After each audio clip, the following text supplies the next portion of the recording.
ابو ظاہر میں چکر آتے تھے جب گیس ہوتی تھی. جی جی ڈپریشن تب ہوتا ہے جب گیس ہوتی ہے. غصہ تب آتا ہے جب گیس ہوتی ہے. دل کو درد تب ہوتی ہے جب گیس ہوتی ہے. پوری دنیا میں اب میں 100 بھی نہیں کہہ سکتا, کئی ہزاروں مریض کہہ سکتا ہوں جو ہماری ویڈیوز دیکھ کے بہتر بھی ہوئے اور ہمارے علاج سے ٹھیک بھی ہوئے ماشاء اللہ. اور ان سب کی بڑی وجہ گیس, حتیٰ کہ بی پی ہائی کی وجہ گیس. تو لوگ گیس کا علاج نہیں کرتے, باقی ہر مسئلے کی دوائی دے رہے ہوتے ہیں. تو اب گیس کا علاج ہو رہا ہے اور یہ غذائی پلان سے ممکن ہوتا ہے, اور دوائیاں ایک بہترین سہارا بنتی ہے. اور میدے کو ہیٹ اپ کرنا ہوتا ہے. جب تک میدا گرم رہے گا, ہیٹ اپ رہے گا, انسان ہر مرض سے بچ سکتا ہے.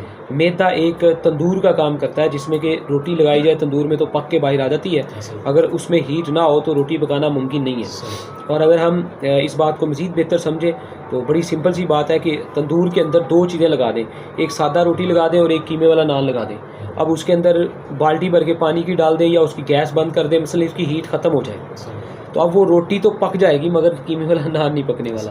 تو اسی طرح جو ٹھوس چیزیں ہم کھاتے ہیں, جیسے ہم سیب کھا لیں جلدی ہضم نہیں ہوتا, آلو کھا لیں جلدی ہضم نہیں ہوتا, گوشت کھا لیں جلدی ہضم نہیں ہوتا, تو ایسی چیزیں کھانے کے بعد اگر ہم پانی زیادہ استعمال کر لیتے ہیں تو میدا ٹھنڈا ہو جائے تو پھر غذا ہضم نہیں ہوتی اور پھر نئے مسائل اور نئی بیماریاں شروع ہو جاتی ہیں. تو میدا ہمیشہ ہیٹ اپ میں رہے, اس کے لیے سرخ مرچ اور باقی بہت سارے گھر کے مرچ مسالے, ادرک لہسن, یہ سب کچھ کھانے سے زندگی آسان اور بہتر ہوتی ہے. خیر جن لوگوں نے مرچ مسالہ چھوڑ دیا انہیں شاید 20 سال ہو گئے ہوں, لیکن آج بھی ان کا میدا ٹھیک نہیں ہے. تو اللہ خیر کرے, سب کچھ ٹھیک ہوتا ہے.